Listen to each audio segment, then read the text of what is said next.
Citizen news కి స్వాగతం. భాగ్యనగరంలో వర్షం దంచి కొడుతుంది. భారీగా వాన పడుతూ ఉండడంతో లోతట్టు ప్రాంతాలు జలమయమయ్యాయి. ఉరుములు మెరుపులతో కూడిన భారీ వర్షం కురుస్తుండటంతో ప్రజలు తీవ్ర ఇబ్బందులు పడుతున్నారు. హైదరాబాద్ తో పాటు తెలంగాణలోని పలు జిల్లాలు భారీ వర్షం పడుతుంది. గ్రేటర్ హైదరాబాద్ లోని పలు ప్రాంతాల్లో వాన కురుస్తుంది. Jubilee Hills, Banjara Hills, Film Nagar, Yousufguda, Manikonda, pension office, habits, Khairatabad, Panjagutta, Lakdi couple తదితర ప్రాంతాల్లో భారీగా వర్షం పడుతుంది. పలు ప్రాంతాల్లో ట్రాఫిక్ స్తంభించిపోవడంతో వాహనదారులు అవస్థలు పడుతున్నారు. వాన దంచి కొడుతుండటంతో అధికారులు సహాయక చర్యలను చేపట్టారు. జిల్లాలకు ఎల్లో అలర్ట్. క్యూమ్లో నింబస్ మేఘాల ప్రభావంతో హైదరాబాద్ తో పాటు తెలంగాణలోని అన్ని జిల్లాల్లో అక్కడక్కడ మోస్తరు వర్షం కురిసే అవకాశం ఉందని హైదరాబాద్ వాతావరణ శాఖ అధికారులు పేర్కొన్నారు.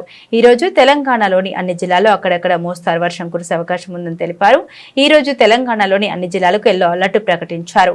రేపు అనగా సోమవారం తెలంగాణలోని ఆదిలాబాద్, కొమరంభీం, మంచిర్యాల, నిర్మల్, నిజామాబాద్, జగిత్యాల, రాజన్న సిరిసిల్ల, కరీంనగర్, పెద్దపల్లి, జయశంకర్, భూపాలపల్లి, ములుగు, భద్రాద్రి కొత్తగూడెం, ఖమ్మం, సూర్యాపేట, మహబూబాబాద్, వరంగల్, హన్మకొండ, జనగాం, సిద్దిపేట, యాదాద్రి, భువనగిరి, రంగారెడ్డి, హైదరాబాద్, మేడ్చల్, మల్కాజ్గిరి, వికారాబాద్, సంగారెడ్డి, మెదక్, కామారెడ్డి జిల్లాలో అక్కడక్కడ మోస్తారు వర్షం కురిసే అవకాశం ఉందని తెలిపారు. రేపు తెలంగాణలోని 27 జిల్లాలకు ఎల్లో అలర్ట్ జారీ చేశారు. ఈ రోజు రేపు తెలంగాణలోని అన్ని జిల్లాలో అక్కడక్కడ ఈదురుగాలులు వీచే అవకాశం ఉందని హైదరాబాద్ వాతావరణ శాఖ అధికారులు వెల్లడించారు.